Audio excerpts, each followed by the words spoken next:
അധ്യായം 11. അമ്മോന്യരെ തോൽപ്പിക്കുന്നു.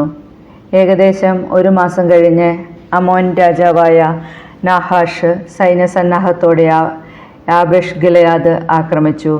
യാബേഷിലെ ജനങ്ങൾ നഹാഷിനോട് പറഞ്ഞു, ഞങ്ങളോട് സന്ധി ചെയ്താൽ നിന്നെ ഞങ്ങളുടെ രാജാവാക്കാം. നഹാഷ് പറഞ്ഞു, ഞാൻ നിങ്ങളുടെ ഓരോരുത്തരുടെയും വലത്ത് കണ്ണ് ചൂഴ്ന്നെടുക്കും. ഈ വ്യവസ്ഥയിൽ ഞാൻ നിങ്ങളുമായി ഒരു ഉടമ്പടി ചെയ്യാം. അങ്ങനെ ഞാൻ ഇസ്രായേലിനെ മുഴുവൻ പരിഹാസപാത്രമാക്കും. യാബേഷിലെ ശ്രേഷ്ഠന്മാർ മറുപടി പറഞ്ഞു, ഇസ്രായേലിലെ എല്ലാ ദേശങ്ങളിലേക്കും ദൂതന്മാരെ അയക്കുന്നതിന് ഞങ്ങൾക്ക് 7 ദിവസത്തെ അവധി തരിക.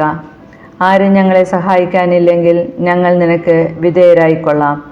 ദൂതന്മാർ സാവൂൾ വസിച്ചിരുന്ന ഗിബെയയിലെത്തി വിവരമറിയിച്ചു. ജനം വാവിട്ട് നിലവിളിച്ചു. സാവൂൾ വയലിൽ നിന്ന് കാളകളെയും കൊണ്ട് വരികയായിരുന്നു. ജനം കരയത്തക്ക വിധം എന്തുണ്ടായി എന്ന് അവൻ തിരക്കി. യാബേഷ് നിവാസികൾ പറഞ്ഞ കാര്യം അവർ അവനെ അറിയിച്ചു. ഇത് കേട്ടപ്പോൾ ദൈവത്തിൻ്റെ ആത്മാവ് അവനിൽ ശക്തമായി ആവസിച്ചു. അവൻ്റെ കോപം ആളിക്കത്തി. അവൻ ഒരേർ കാളയെ വെട്ടിനുറുക്കി ദൂതന്മാർ വഴി ഇസ്രായേൽ ദേശത്തെല്ലാം കൊടുത്തയച്ചു.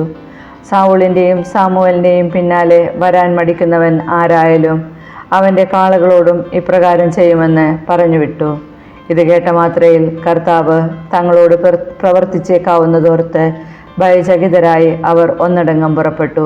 സാവൂൾ അവരെ ബസേക്കിൽ ഒരുമിച്ച് കൂട്ടി. ഇസ്രായേലിൽ നിന്ന് 3,00,000 പേരും യൂദയായിൽ നിന്ന് 30,000 പേരും ഉണ്ടായിരുന്നു. യാബേഷ് ഗിലെയാദിൽ നിന്ന് ചെന്ന ദൂതന്മാരോട് അവർ പറഞ്ഞു, നാളെ ഉച്ചയ്ക്ക് മുമ്പ് അവർ വിമുക്തരാകുമെന്ന് നിങ്ങളുടെ ജനത്തോട് പറയുക. യാബേഷിലെ ജനങ്ങൾ ഈ വിവരമറിഞ്ഞപ്പോൾ ആനന്ദതുല്യതരായി.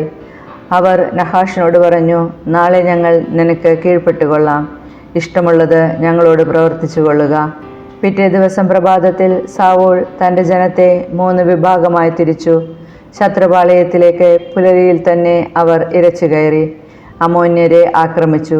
ഉച്ചവരെ അവർ ശത്രുക്കളെ സംഹരിച്ചു. ശേഷിച്ചവർ ചിതറി ഒറ്റപ്പെട്ടുപോയി. അപ്പോൾ ഇസ്രായേല്യർ സാമുവേലിനോട് പറഞ്ഞു, സാവൂൾ ഞങ്ങളുടെ രാജാവാകരുതെന്ന് പറഞ്ഞവരെവിടെ?